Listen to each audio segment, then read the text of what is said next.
স্বপ্নের বীজ বুনো হে জননী, তব বৎস তরে ধরণী বন মায়াবিনী।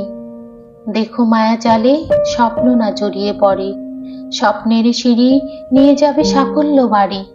দিন রাত এক করি, চলো স্বপ্ন ধরি। আজকাল ছেলেমেয়েরা প্রাইমারির গণ্ডি পেরিয়ে হাই স্কুলে পা দিতে না দিতেই প্রেম ভালোবাসার সাথে জড়িয়ে পড়ছে। শুধু তাই নয়, তারা বেশ বাজেভাবে সম্পর্কগুলোকে এগিয়ে নিয়ে যাচ্ছে, যার ফলে তারা পড়ালেখা থেকে বিচ্ছিন্ন হয়ে অন্ধকার ভবিষ্যতের দিকে ধাবিত হচ্ছে। এই অবস্থায় তারা অপরিণত বয়সে বিয়ের মতো সিদ্ধান্ত নিয়ে নিচ্ছে।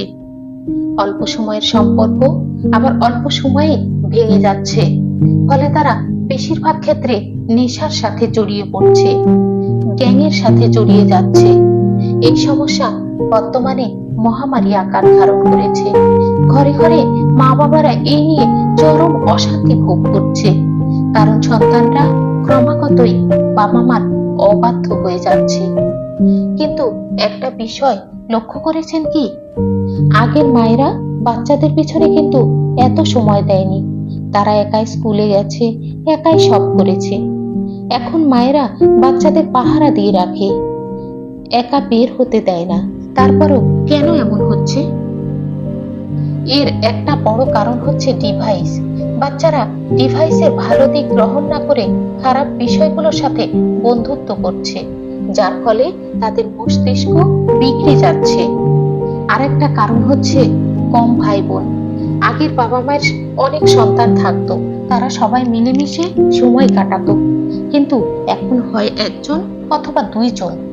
এই একাকিত্ব কিন্তু এদের বিপথে যাওয়ার একটি বড় কারণ। যাই হোক, এই মহামারী থেকে বর্তমানে আমাদের ভবিষ্যৎ প্রজন্মকে উদ্ধার করতে হবে। তাদের মধ্যে সুন্দর স্বপ্নের বীজ বুনতে হবে, ডিভাইস থেকে দূরে রাখতে হবে, খোলা জায়গায় তাদের খেলাধুলার ব্যবস্থা করতে হবে। যারা অচিরেই ঝরে গেছে তাদের পরিণতি বাচ্চাদের সামনে তুলে ধরতে হবে, ভালো বিনোদন দিতে হবে। পড়ালেখার পাশাপাশি অন্য কোনো ভালো বিষয়ে তাদেরকে ব্যস্ত রাখার চেষ্টা করতে হবে।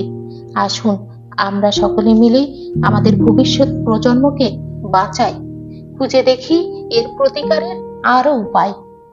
তাহলে আপনি ভালো থাকবেন, আমি ভালো থাকবো, ভালো থাকবে সমাজ, এবং সুন্দর বাংলাদেশ গড়ার কর্ণধার তৈরি হবে, যারা বিশ্বের দরবারে বাংলাদেশকে সর্বাগ্রে উপস্থাপন করবে। আর এই সমস্যা সমাধানের কোনো উপায় যদি আপনাদের মাথায় এসে থাকে, তাহলে কমেন্ট করে জানান। আজ এই পর্যন্তই। ভালো থাকবেন, সুস্থ থাকবেন, এই কামনায়।